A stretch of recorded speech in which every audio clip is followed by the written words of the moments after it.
Hello बच्चों, नमस्ते। कैसे हैं आप सभी? इंग्लिश आप क्लास के यूट्यूब चैनल पर आप सभी का स्वागत है। उम्मीद करता हूं आप सभी अच्छे होंगे और आपकी मुख्य परीक्षा की तैयारी बहुत बेहतरीन चल रही होगी। आज से इंग्लिश आप क्लासेस आपके लिए मैथ की क्लास स्टार्ट करने जा रहा है, जिसमें अपन क्या है, जिससे आपकी जो मैथ की तैयारी है वो थोड़ी और बेहतर हो जाएगी। इस क्लास के अंदर अपन क्या है, इम्पोर्टेंट क्वेश्चंस को करेंगे जो आपकी मुख्य परीक्षा में आने के चांस हैं। और जो क्वेश्चंस अपन इस क्लास में हल करेंगे वो सीधा सीधा आपके पेपर में आने के चांसेस हैं। सीधा सीधा या तो वो सीधे सीधे क्वेश्चन आएंगे या उन जैसे क्वेश्चंस आपको देखने के लिए मिलेंगे, जिससे क्या होगा, इस क्लास से आपका जो स्कोर है वो थोड़ा और इंक्रीज हो जाएगा। तो आज की क्लास को स्टार्ट करते हैं। आज अपन पढ़ने वाले हैं रियल नंबर्स के बारे में। क्या पढ़ेंगे? वास्तविक संख्याएं। तो मैं आपको थोड़ा बता दूं वास्तविक संख्याओं के बारे में। वास्तविक संख्याएं किसको कहते हैं?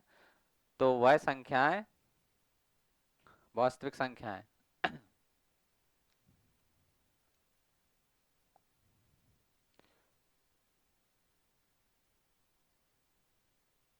वास्तविक संख्याएं। तो वास्तविक संख्याएं किसको कहते हैं? तो सभी संख्याओं को, सभी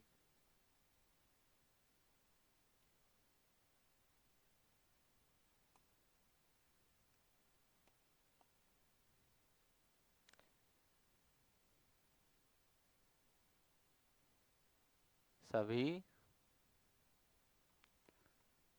संख्याओं को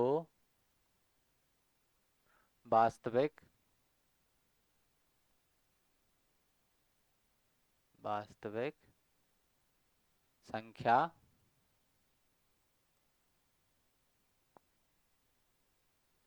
बोला जाता है। कौन कौन सी संख्या? जैसे जीरो से ले लो, जीरो के इस साइड 1 2 3 3 4 5 6, इस साइड -1 -2 -3 -4 -5 -6। तो ये जो संख्या है, ये सभी संख्याएं कैसी संख्या है? ये सभी वास्तविक संख्याएं। तो वास्तविक संख्याएं किसको कहते हैं? वही संख्याएं, सभी जो संख्याएं होती हैं, सभी संख्याओं को वास्तविक संख्याएं बोला जाता है। एग्जाम्पल के लिए ये है। ठीक है। तो अपन अब स्टार्ट करते हैं अपने चैप्टर को। अपने चैप्टर में सबसे पहले क्या है, एक कथन पूछा जाता है। क्या? अंक गणित की आधारभूत प्रमेय का कथन लिखिए। कौन सा कथन पूछा जाता है? अंक गणित की आधारभूत प्रमेय का कथन लिखिए। ठीक है। कौन सा कथन पूछा जाता है? अंक गणित की आधारभूत प्रमेय पर कथन लिखिए। तो इसमें क्या है, प्रत्येक भाज्य संख्या, क्या है कथन में? प्रत्येक भाज्य संख्या के अभाज्य गुणनखंड किए जा सकते हैं। क्या किए जाते हैं? प्रत्येक भाज्य संख्या के अभाज्य गुणनखंड किए जा सकते हैं। तो इसको मैं आपको थोड़ा लिखा दूं। इसमें प्रत्येक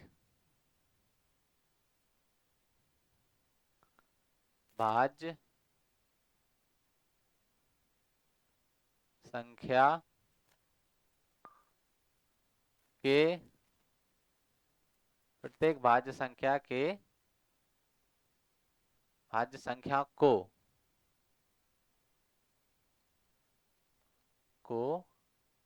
अभाज्य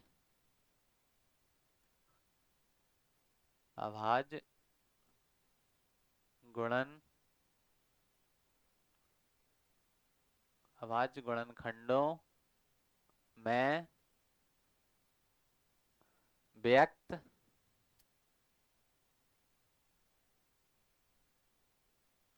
किया जा सकता है। समझ गए आप लोग? क्या? प्रत्येक भाज्य संख्या को अभाज्य गुणनखंडों में व्यक्त किया जा सकता है। अब कैसे? तो इसके लिए उदाहरण के लिए अपन क्या ले लेते हैं, उदाहरण के लिए ले लेते हैं अपन 15। तो 15 कैसी संख्या है? एक भाज्य संख्या है। इसमें क्या किस किस के 3 और 5 और 1 का भी गुणा होता है, 1 का भी भाग चला जाता है। तो अब पहले इसके अपन गुणनखंड कर लेते हैं। तो पहले किससे करेंगे? तो पहले अपन करेंगे 3 से, तो कितने 5 टाइम हो गए। देन उसके बाद करेंगे अपन किससे? 5 से, तो ये 1 टाइम होगा। अब इसमें देखिए क्या हुआ, ये कौन कौन 3 और 5 कैसी संख्या है? 3 और 5 कैसी है? अभाज्य संख्या है। लेकिन 15 कैसी संख्या है? भाज्य संख्या है। तो अंकगणित की आधारभूत प्रमेय क्या कहती है? प्रत्येक भाज्य संख्या को अभाज्य गुणनखंडों में व्यक्त किया जा सकता है। और क्या है? इन गुणनखंडों इन गुणनखंडों इन गुणनखंडों के अभाज्य अभाज्य गुणनफल अभाज्य गुणनफल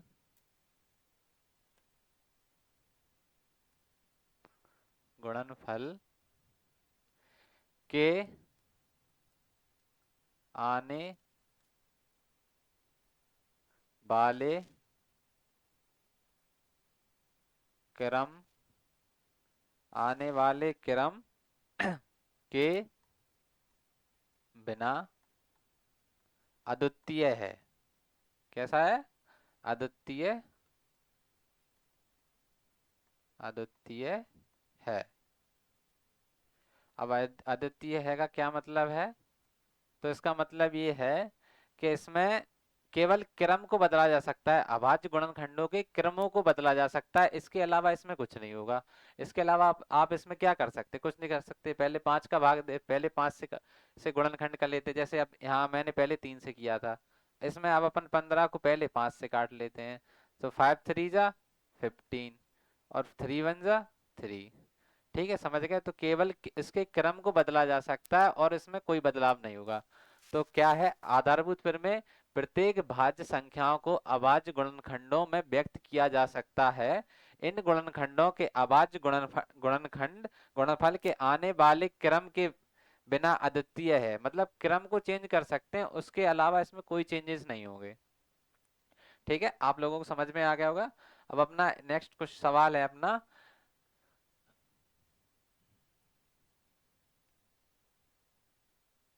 इस पर घात n है।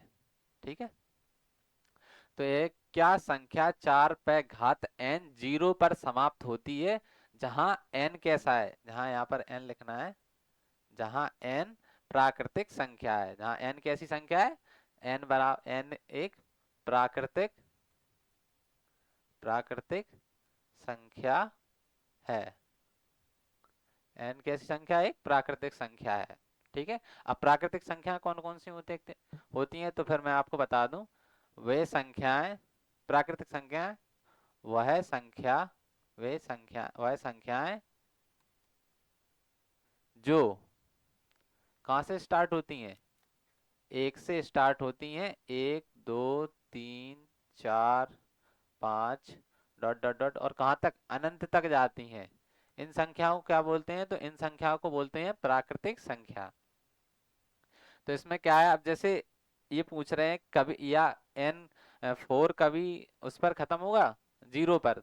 जैसे अपन 4 में गुणा करेंगे, 4 पर जैसे 1 घात लगी है, तो 4 1 जा 4, तो 4 पर अगर 2 घात लगा देंगे तो कैसे? 2 घात लगा देंगे तो कैसे होगा? तो 4 इंटू 4 करके देखिए आप, क्या ये 6 ये 0 पर खत्म हुआ? इसमें आखिरी अंक उसका 0 आया? नहीं।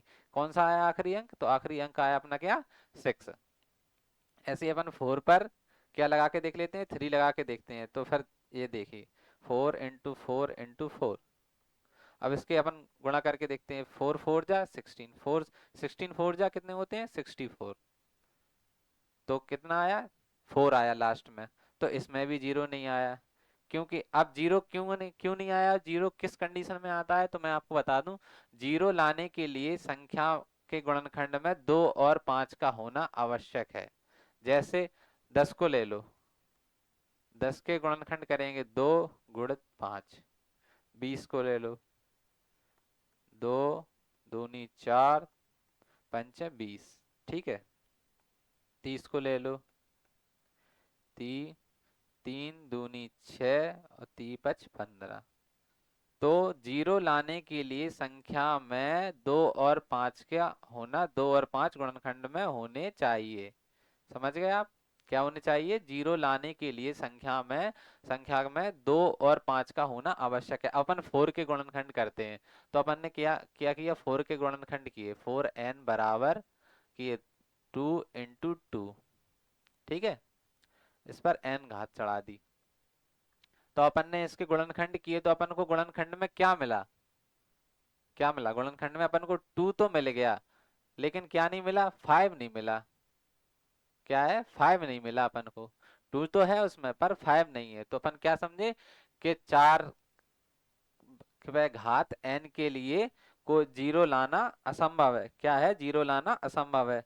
अब इसको क्या है, आपकी भाषा में जो आप लोग को लिखना है पेपर में, आप कैसे लिखेंगे तो मैं आपको बता दूं। पेपर में लिखने के लिए आपको क्या करना है, तो पेपर में लिखने के लिए अपन को माना कि 4 अंक, 4 पे घात n जीरो पर समाप्त होती है, तो कैसे मान लेंगे अपन, एज्यूम करेंगे क्या, माना कि 4 पे घात n जीरो पर समाप्त होती है। काय पर समाप्त होती है? जीरो पर समाप्त होती है। ठीक है, अब जीरो पर और n कैसी संख्या है? n एक प्राकृतिक संख्या है। अब जीरो पर समाप्त होने के लिए क्या कंडीशन है? इसलिए तो फिर 4 के विभाज्य क्या होगा, 4 का विभाज्य 4 पे घात n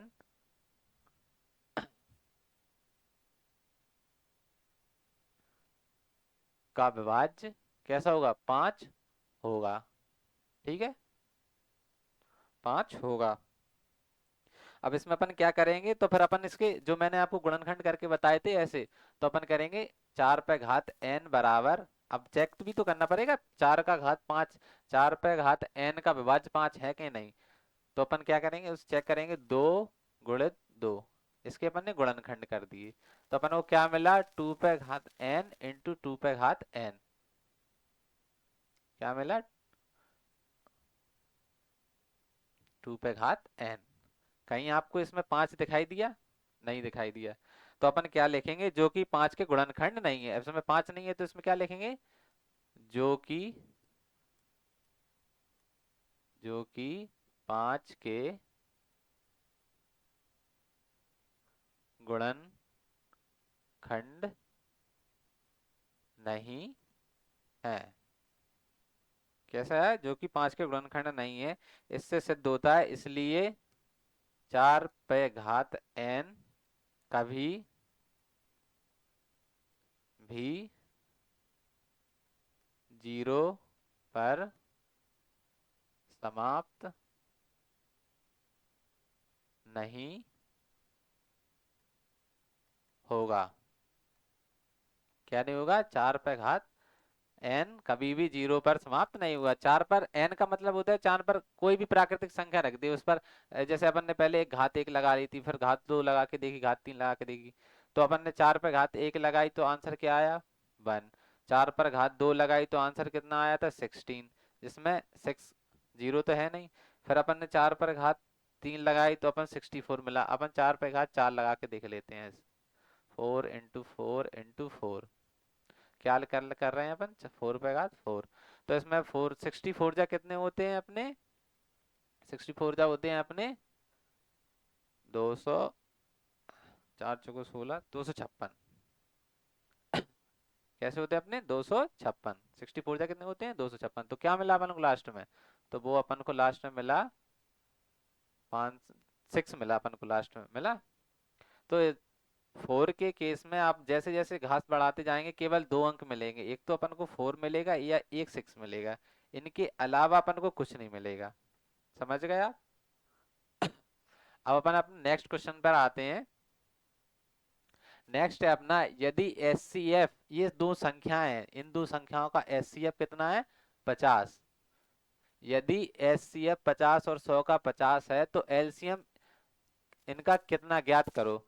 तो मैं आपको बता दूं इसमें क्या है, हम जानते हैं किन्हीं दो संख्याओं का एलसीएम एचसीएफ का गुणनखंड उन दो संख्याओं के गुणनफल के बराबर होता है। तो इसमें अपन क्या लिखेंगे,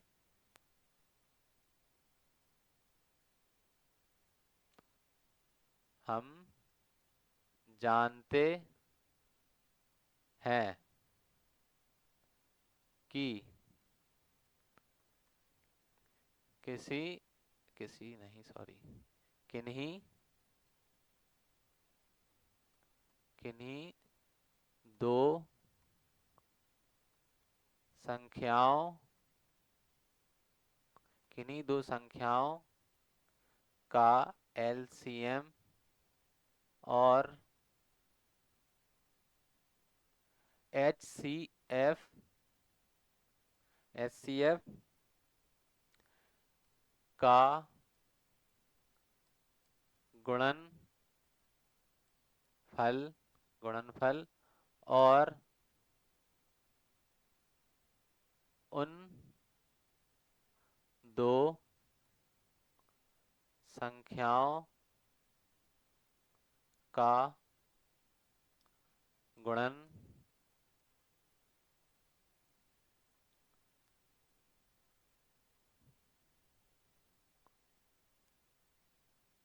गुणनफल उन दो संख्याओं का गुणनफल आपस में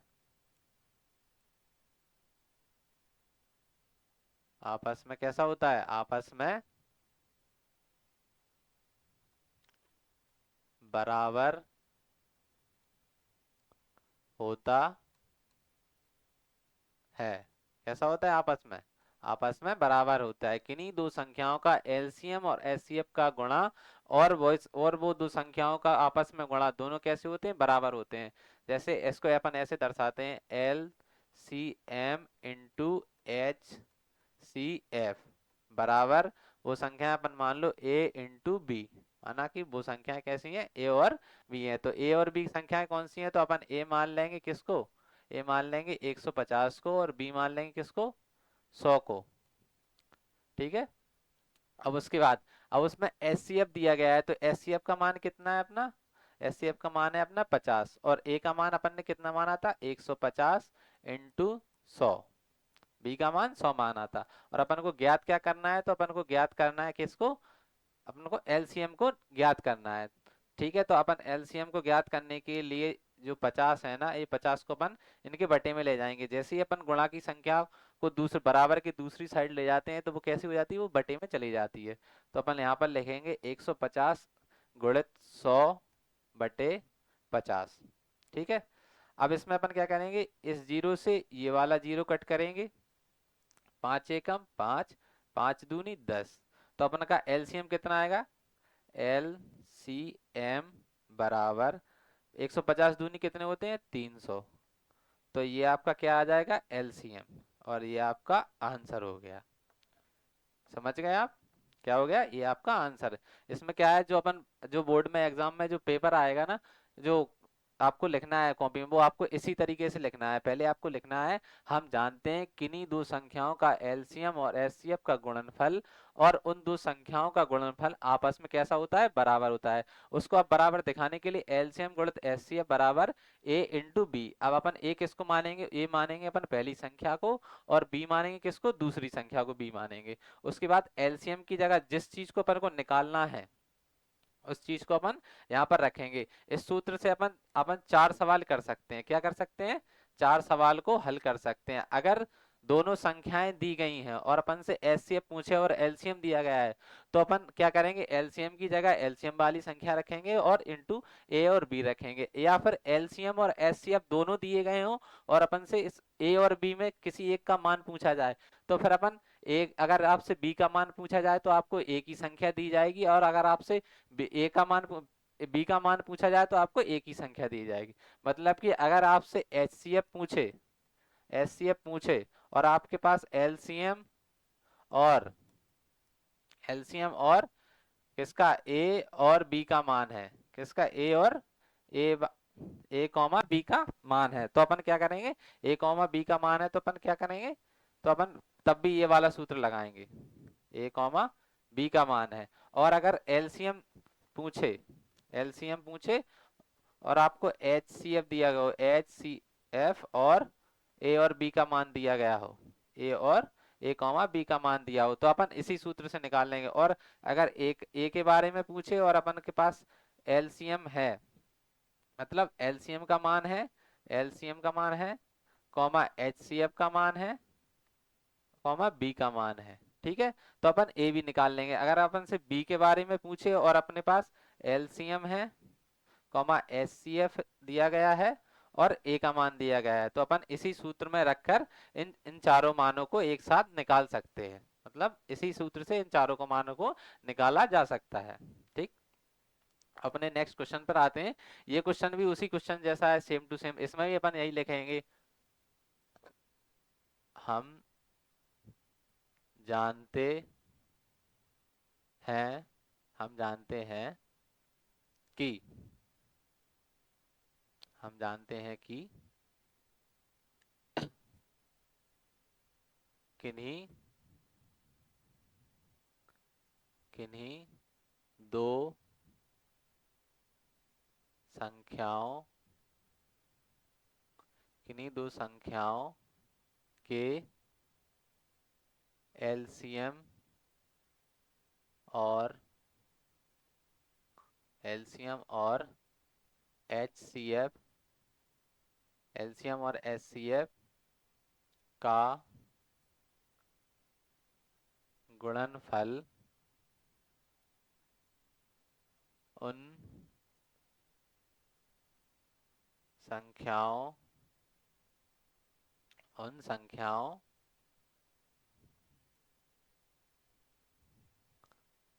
उन संख्याओं के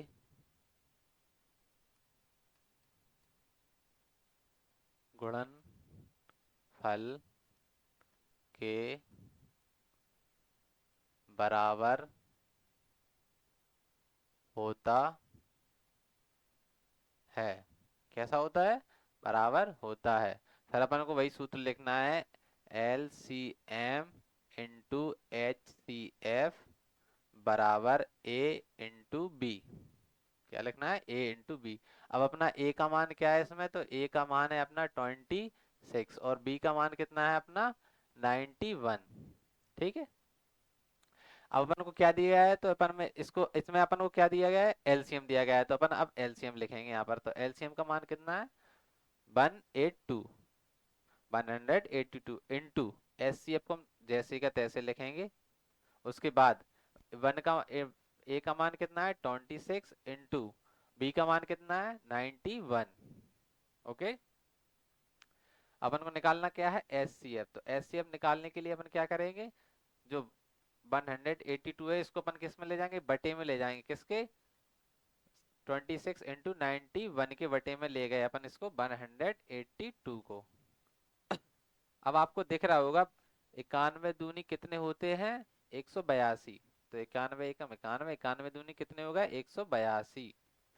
अब ये दो से अपन ने काटे, दो एकम दो, दो एकम दो, दो तीन छह, तो अपना एस सी एफ क्या निकलेगा, एस सी एफ बराबर 13, तो अपना एस सी एफ क्या निकला 13। समझ गए आप लोग, अपना एस सी एफ कितना निकला 13 निकला।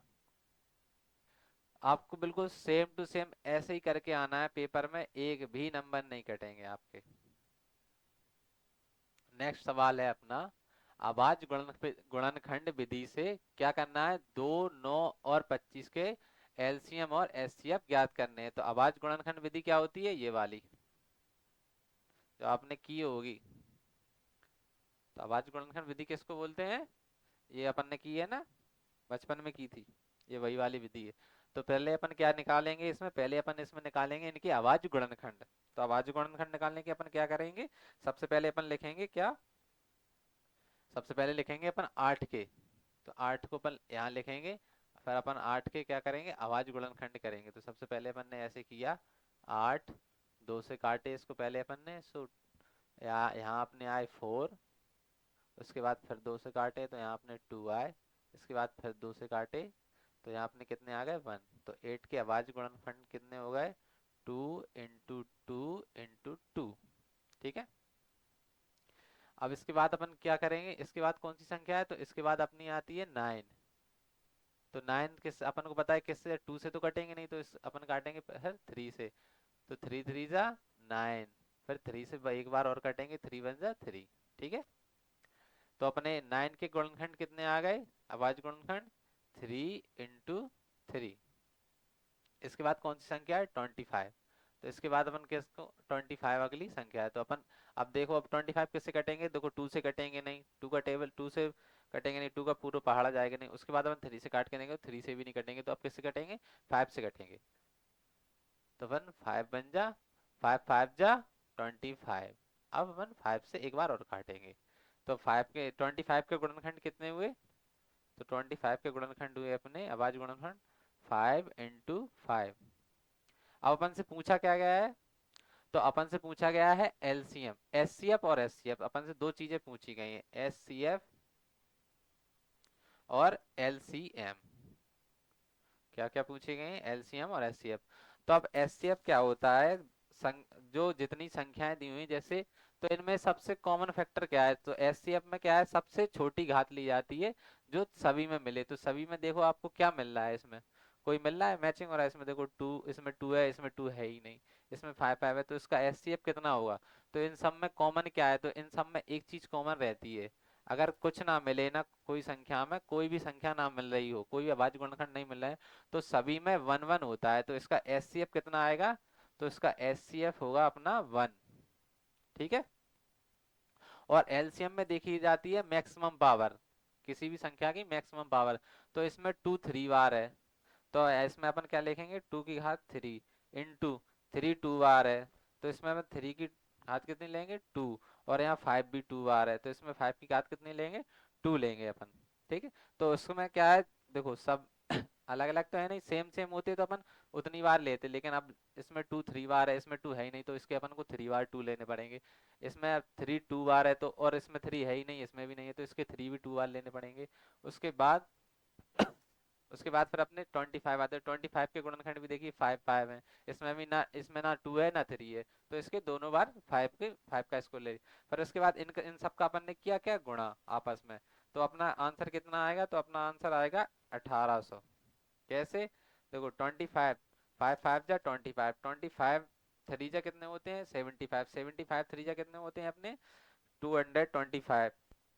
तो अपन ऐसे ही करते जाएंगे, तो इसमें अपना क्या आंसर आएगा, इसमें आंसर आएगा अपना 1800। तो ये अपना क्या हो गया, ये अपना हो गया आंसर। क्या हो गया, ये अपना आंसर हो गया। अब अपन नेक्स्ट सवाल पर आते हैं अपने।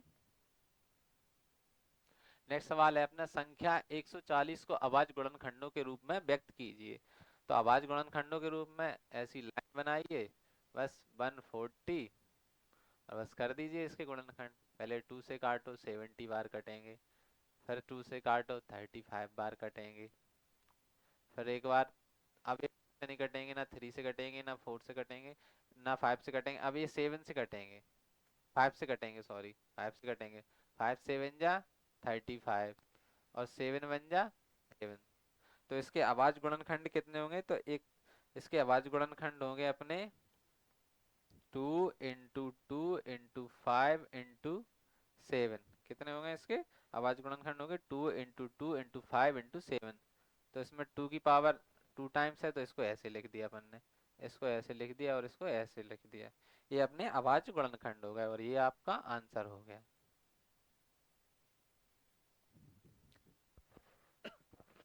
समझ गए होंगे आप लोग, अभाज्य गुणनखंड करना ये बहुत सरल सवाल है ये ऐसे, लेकिन पेपर में भी यही आते हैं, क्योंकि ये 2 नंबर में क्वेश्चन आता है, तो ये भी देखने के लिए मिलता है। नेक्स्ट क्वेश्चन भी ये ऐसा ही है, इसमें भी अपन को कुछ नहीं करना है, ऐसी लाइन बनाओ एक, और इसके गुणनखंड करना स्टार्ट कर दो। सिंपल है ये सभी। ठीक है। अब इसमें आप देख लो 2 से तो ये कटेंगे नहीं, तो 3 से काट के देखते हैं। 3 1 जा 3, 3 2 जा 6, 3 7 जा 21, और 3 5 जा 15। एक बार और देखते हैं, 3 से कट रहे हैं, हाँ कटेंगे 3 से। 3 4 जा 12, 3 2 जा 6, 3 5 जा 15। अब देखिए अब कट रहे हैं 3 से, तो अब नहीं कट रहा है। अब अपन किससे काटेंगे, अब अपन इसको काटेंगे 5 से, 5 से काटेंगे। तो 5 8 जा 40, 5 5 जा 25। अब किससे अब कटेंगे, 5 से कटेंगे, अभी भी कटेंगे 5 से। तो 5 बन जा 5, 5 7 जा 35, 70 बन जा 70। अभाज्य संख्या आ जाए फिर तो टेंशन ही नहीं, डायरेक्ट उससे ही काट दो, क्योंकि अब उसके अलावा वो किसी से कटेगी ही नहीं। तो बस 17 आ गया, 17 को 17 से काट दिया। अब इसके अभाज्य गुणनखंड बनाएंगे तो 3825 के अभाज्य गुणनखंड करेंगे तो कितने आए अभाज्य गुणनखंड, 3 × 3 × 5 × 5 × 17। तो क्या है इसके अभाज्य गुणनखंड, 3 का स्क्वायर इंटू 5 का स्क्वायर इंटू 17। ये किसके अभाज्य गुणनखंड है, तो ये अपने 3825 के अभाज्य गुणनखंड है। ये आपका आंसर हो गया। ओके, इसके बाद अपन नेक्स्ट क्वेश्चन पर आते हैं। नेक्स्ट क्वेश्चन है अपना, संख्या 6 और 20 के अभाज्य गुणनखंड विधि से एचसीएफ और एचसीएफ ज्ञात कीजिए। तो अपन को वो सब नहीं करना, अब इसके अपन डायरेक्ट करेंगे। तो अपन क्या संख्या कौन कौन सी है, एक तो 6 और एक कितनी है 20। ठीक, तो इसके अपन पहले 3 के 6 के करेंगे, तो 6 के अभाज्य गुणनखंड कितने हो क्या होंगे, तो 6 के अभाज्य गुणनखंड होंगे 2 × 3।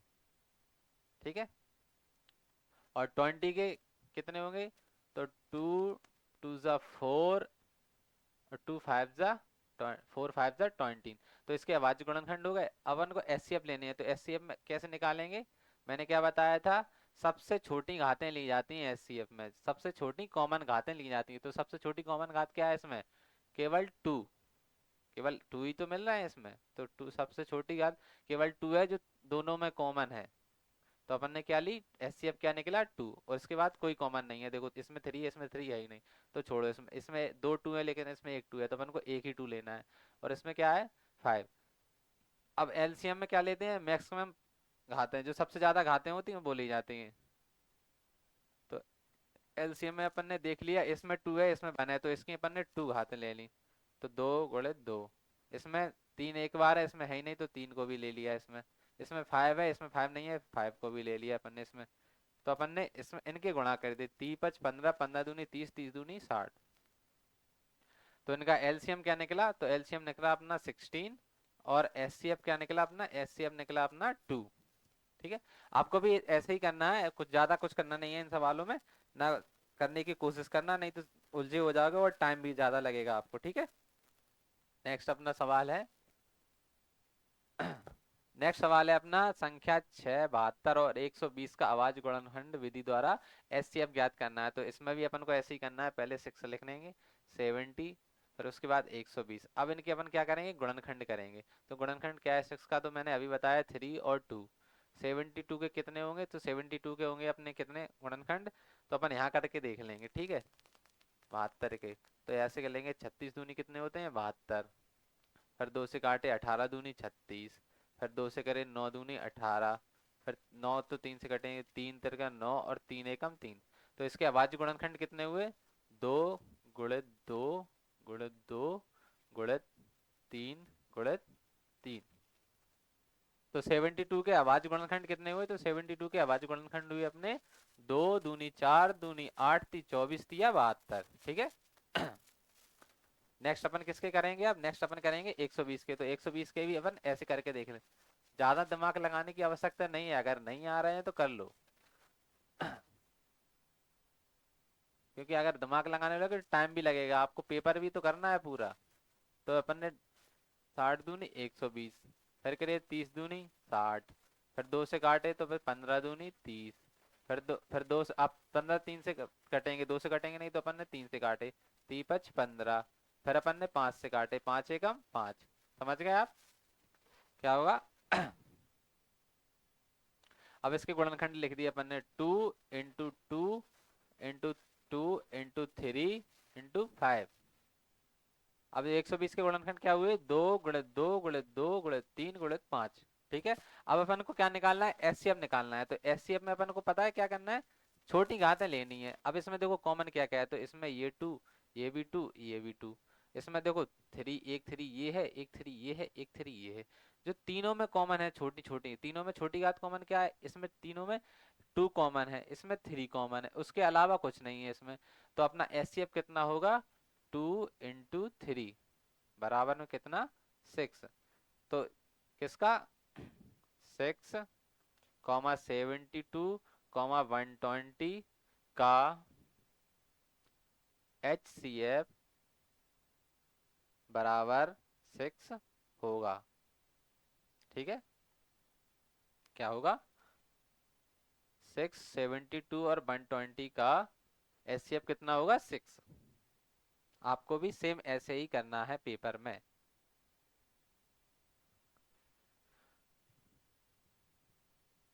नेक्स्ट अपना सवाल है, 17, 23 और 29 के अभाज्य गुणनखंड विधि द्वारा एचसीएफ और एलसीएम ज्ञात कर कीजिए। तो अब अपन को पता है 17 कैसी संख्या है, एक अभाज्य, 23 कैसी संख्या है, अभाज्य, 29 कैसी संख्या है, ये भी अभाज्य संख्या है। तो इसके अभाज्य गुणनखंड करेंगे 17, 23 और 29। देखिए 17 किसी से नहीं कटेगा, तो इसके अभाज्य गुणनखंड होंगे 17 इंटू 1। 23 भी किसी से नहीं कटेंगे, तो इसके भी अभाज्य गुणनखंड होंगे 23 इंटू 1।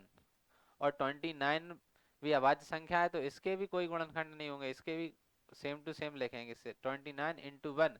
अब इसमें आपको क्या कॉमन दिख रहा है, तो एचसीएफ में देखिए, एचसीएफ में को सबसे छोटी घात लेनी है जो तीनों में कॉमन हो। तो सबसे छोटी घात तीनों में कौन सी कॉमन है, एक, केवल एक ही है।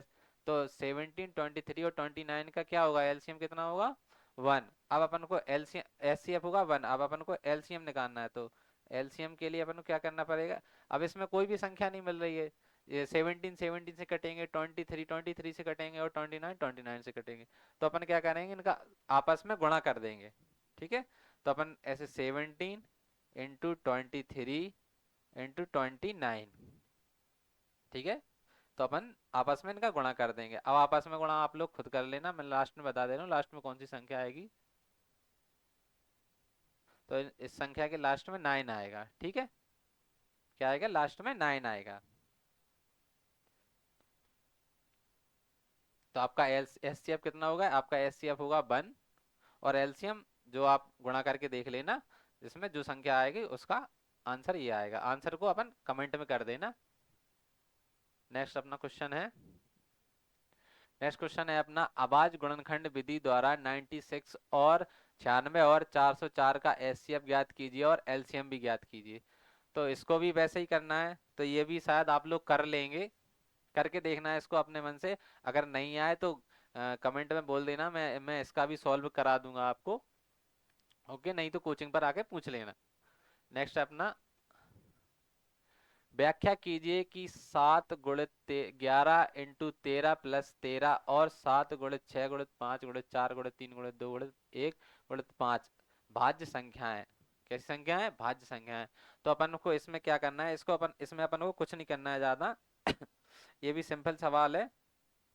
इसमें अपन क्या करेंगे, इसमें अपन करेंगे क्या, पहले इसको लिख लेते हैं। क्या कैसा है, 7 गुणित 11 गुणित 13 प्लस 13 कैसी संख्या है, भाज्य संख्या है। तो इसको ज्ञात करने के लिए अपन इसमें इनमें देखो अपन को क्या कॉमन मिल रहा है।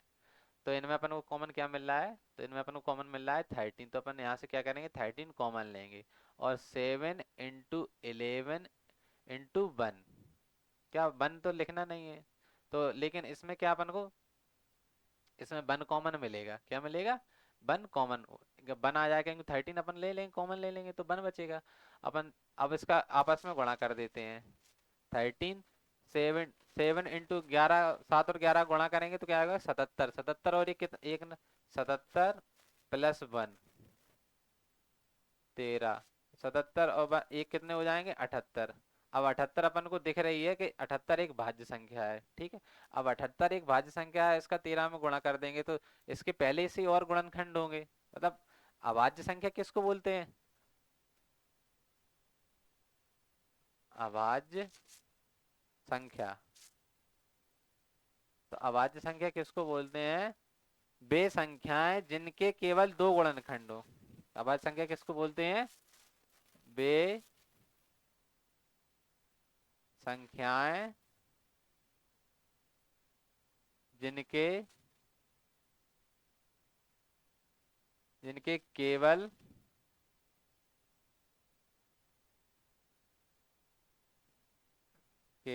दो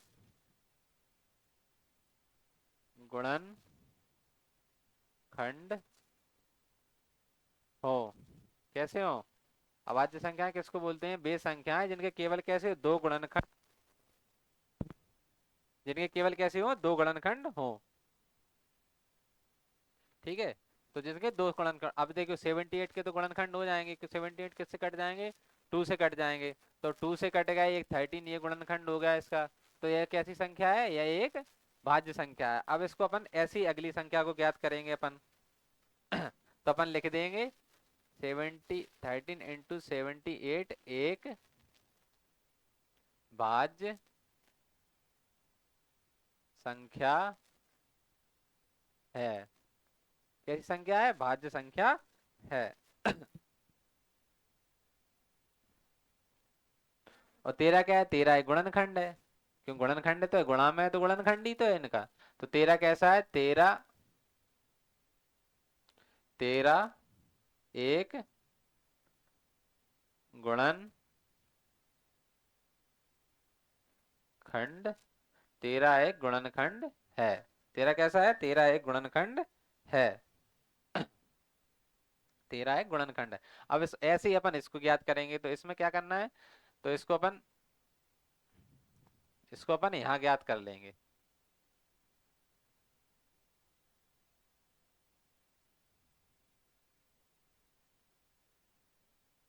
अपन इसको लेते हैं अब। ठीक है,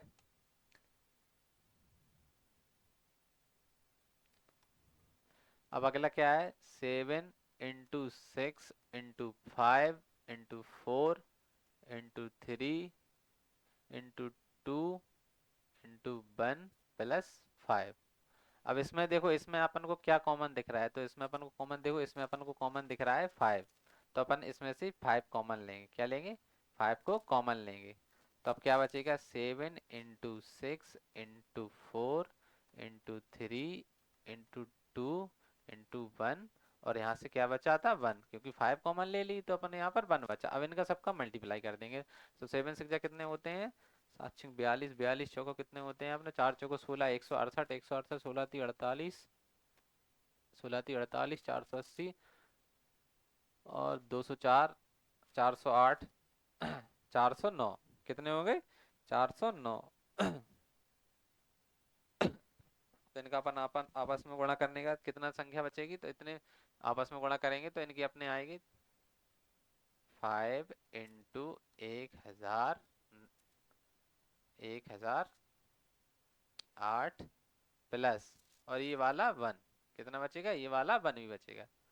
5 इंटू 1009, 5 गुणित 1009। अब इसका इसमें देखो 5, इसमें भी 5 एक गुणनखंड है, तो अपन क्या लिखेंगे? 5 एक गुणनखंड है। 5 देखो गुणनखंड है ना, इस संख्या का 5 अपन कॉमन ले आता है तो इसमें अपन गुणनखंड दिख रहा है। तो 5 एक कैसा है? 5 एक गुणनखंड है। इसलिए इसलिए 5 गुणित 1009 एक भाज्य, कैसी संख्या? एक भाज्य संख्या है। कैसी संख्या है? एक भाज्य संख्या है। समझ में आ गए लोग? एक बार फिर से मैं आपको रिपीट करा दूं। इसमें क्या है? उसमें पूछा था व्याख्या कीजिए 7 गुणित 11 गुणित 13 प्लस 13 कैसी संख्या है? एक भाज्य संख्या है। तो इसमें क्या किया अपन ने? इस संख्या में से क्या किया? क्या कॉमन लिया? इसमें से अपन ने 13 कॉमन लिए, क्योंकि 13 इसमें भी है और इसमें भी है। तो अपन ने जब 13 कॉमन लिए तो इसमें क्या बचे? 7 इंटू 11, 11। अपन ने 7 और 11 का गुणा कर दिया तो कितने आ गए? 77। 77 और एक जे, तो 13 गुणित 77 कैसे हो गए?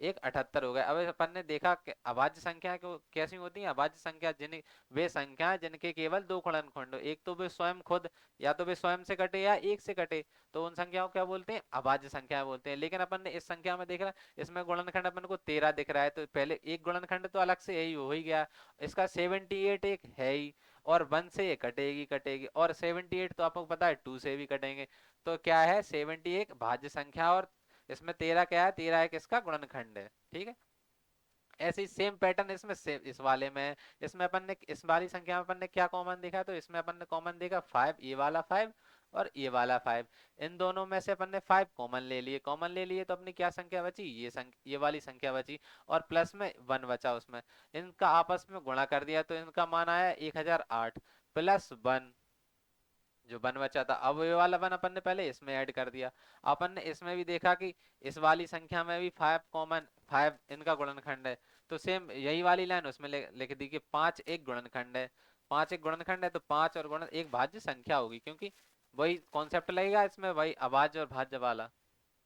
नेक्स्ट क्वेश्चन पर आते हैं अपन। अब नेक्स्ट अपनी क्या है, सिद्ध कीजिए कि करणी 3 एक अपरिमेय संख्या। अब ये अपरिमेय संख्या समझाने के लिए मैं आपको थोड़ा बता दूं, इसमें क्या है, आपको पता होना चाहिए परिमेय संख्या किसको बोलते हैं और अपरिमेय संख्या किसको बोलते हैं। तो मैं आपके इसके डाउट को खत्म करने के लिए मैं आपको इसकी तो परिभाषाएं लिखा देता हूं। परिमेय संख्या किसको बोलते हैं, तो आप लिखिए परिमेय संख्या। परिमेय संख्या किसको, परिमेय संख्या, तो इसके बारे में बता दूं, वे संख्याएं जिसका हर अंश और हर एक पूर्णांक हो, क्या हो, जिस वह संख्याएं जिसका अंश और हर क्या हो, एक पूर्णांक हो, और हर कभी जीरो ना हो, और हर का मान कभी भी जीरो ना हो, वे संख्याएं कहलाती, वे संख्या क्या कहलाती हैं, तो वे संख्याएं अपनी परिमेय संख्याएं कहलाती हैं।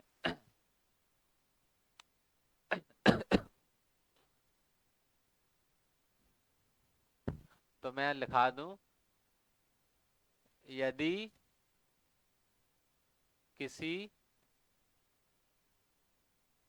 यदि किसी संख्या में हर और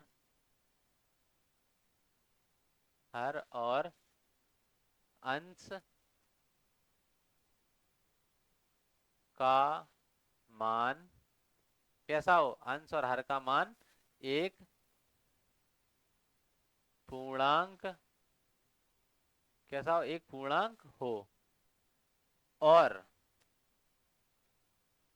और हर का मान कभी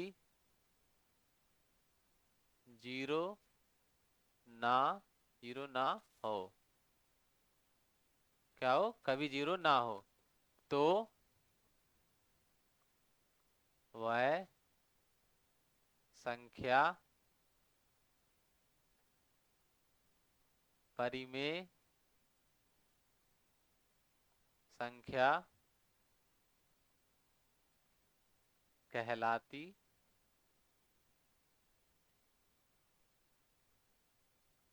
है।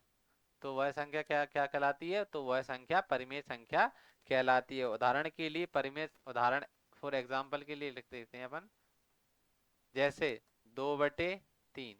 अब इसमें देखिए 2/3 एक पूर्ण संख्या है, 4/5, 7/9, 5, 9, 8, 7, ये कैसी संख्या है, ये सभी संख्याएं परिमेय संख्या है। अब आप सोच रहे हो सर आपने बोला है कि हर और अंश कैसे हो, एक पूर्ण संख्या हो, तो आपने देखा होगा अपन कभी कभी जब फ्रैक्शंस करते हैं तो उसमें अपन जब संख्या के नीचे कोई संख्या नहीं होती है बटे में, तो अपन एक मान लेते हैं, तो ऐसे ही सभी संख्याओं के बटे में एक एज्यूम अपन मान लेते हैं। तो देखो अब ये भी बन गई ना अब एक पूर्ण संख्या, देखो पूर्ण संख्या बन गई, तो देखो इसमें भी बटे में है, इसमें भी बटे में है, तो ये संख्या कैसी है, ये संख्या कहलाती है परिमेय संख्या। कैसी संख्या कहलाती है, परिमेय संख्या।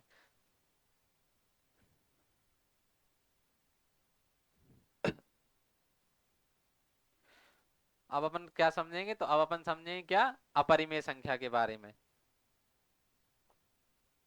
तो अब अपन अपरिमेय के बारे में और जान लें। अपरिमेय, अपरिमेय संख्या, अपरिमेय संख्या। तो अपरिमेय संख्या का बस इसके बटे में अगर जीरो होगा तो वह अपरिमेय संख्या होगी। तो मैं उदाहरण के लिए मैं आपको बता दूं अपरिमेय संख्या किसको बोलते हैं। तो जैसे अपन ने देखा होगा √3, √2, √5, √7। तो ये कैसी संख्या है, तो ये अपनी अपरिमेय संख्याएं कहलाती हैं। कैसी संख्या कहलाती हैं, अपरिमेय संख्या कहलाती हैं। और एग्जांपल के 2/√3 पाई का मान, तो ये भी किस में आती है, अपरिमेय संख्या में आती है, क्योंकि इनका मान फिक्स नहीं है। जैसे अब आपको याद होगा, सर ने आपको बताया है, जैसे बताया होगा पाई का मान तो होता है 22/7। कैसा होता है, 22/7। तो अब आप लोग बोल रहे होंगे कि सर इसमें तो दोनों है पूर्णांक, 22 और 7 भी है, तो ये दोनों पूर्णांक है। लेकिन क्या है, पाई का ये एक्चुअल मान नहीं, ये तो अनुभव लगभग में मान है। पाई का मान लग ऐसा होता है 3.147, ऐसा होता है, मतलब बहुत लंबा चला जाता है। तो ऐसा कैसा होता है, बहुत लंबा जाता है इसका मान। 1, 5, तो ऐसा मान चला ही जाता है, आगे की ओर बढ़ता ही जाता है। जितना ज्यादा इसका मान निकालेंगे ऐसे ही आगे बढ़ता जाता है। तो ये क्या है, फिक्स नहीं है। तो ये पाई का मान, पाई कैसी है, एक परिमेय, अपरिमेय, पाई एक अपरिमेय संख्या, अपरिमेय संख्या है। पाई कैसी संख्या है, एक अपरिमेय संख्या है। ओके, अब आप लोग समझ गए होंगे परिमेय और अपरिमेय के बारे में।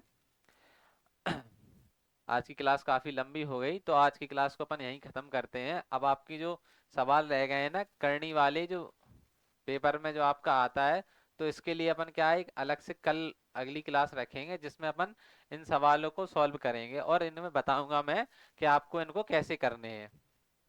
ठीक है, तो अब इन सवालों को अपन मैं आपको बताऊंगा आपको कैसे करने हैं और कैसे हल करने हैं। ठीक है, तो अपन इस क्लास को यहीं खत्म करते हैं।